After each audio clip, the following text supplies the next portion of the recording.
What happens when a single on-court decision and a viral social media post snowball into one of the biggest public relations disasters of the entire WNBA season? In just a matter of days, Chicago Sky guard DiJonai Carrington went from a key defensive anchor to the center of a nationwide sports media storm. Following a hard flagrant 2 foul on Indiana Fever guard Sophie Cunningham that resulted in an immediate ejection, Carrington walked to the locker room and published a 2-word social media post referencing white privilege while directly tagging the Fever organization. Instead of letting the situation settle, a series of conflicting post-game statements and public debates ignited massive fan backlash, with sports commentators and corporate observers closely monitoring the fallout. Today, we break down the full timeline of events, Emmanuel Acho's viral television response, Carrington's 3 shifting explanations, and how this incident illustrates the intense media pressure surrounding modern women's basketball. To understand how this story reached a fever pitch online, we first have to look at the exact play on the court. On a fast break attempt, Sophie Cunningham was driving toward the rim for a transition layup when Carrington pursued from behind, making hard contact high on Cunningham's face and neck that sent her crashing to the hardwood. Officiating crews reviewed the replay angles at the monitor and quickly determined that the wind-up, heavy contact, and high risk of injury met every official criterion for a flagrant 2, resulting in an automatic ejection.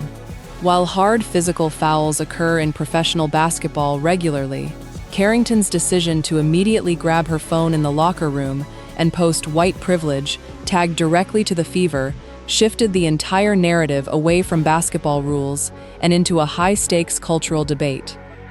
The public reaction was immediate, with sports commentators across major broadcast networks weighing in on the timing of the post.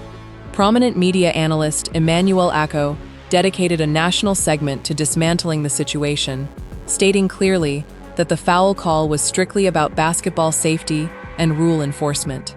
Acho pointed out that Carrington hit a player across the head, drew blood, and made 0 contact with the ball, which triggers a flagrant 2 regardless of the players involved.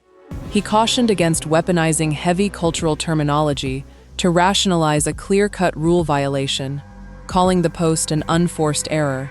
When Carrington responded on social media by pointing to her educational background at Stanford and claiming the post was misinterpreted, Acho pushed back again, emphasizing that in public communication, the responsibility lies on the speaker to be clear and direct, rather than leaving ambiguous statements for millions of viewers to interpret.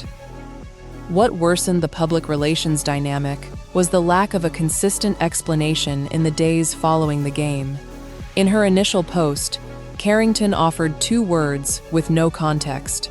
Days later on social media, she argued the phrase was an overarching social commentary unrelated to the specific foul.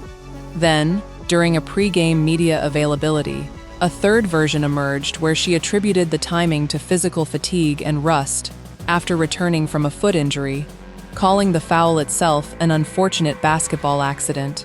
In contrast, Sophie Cunningham maintained a composed approach when addressed by reporters, stating simply that the league was handling player conduct and reminding fans that she herself had previously accepted disciplinary action for hard fouls without complaint. The contrast in demeanor between the 2 players only amplified public scrutiny. In modern professional athletics, corporate sponsors and brand partners monitor viral sports news cycles with extreme care. Following the overwhelming online discourse, fans flooded comment sections across corporate pages, raising questions about athlete representation and brand alignment regarding multi-year partnerships like Carrington's deal with Reebok. While sports brands invest heavily in rising stars, public relations controversies that overshadow on-court performance create significant corporate pressure. Ultimately, this entire episode serves as a powerful case study in modern sports business. Talent opens the door to brand deals and media platforms, but long-term success requires composure under the spotlight. Was Carrington's locker room post a heat-of-the-moment mistake, or did her subsequent explanations make the situation worse? Drop your thoughts in the comments section below, hit that like button, and subscribe for daily WNBA updates.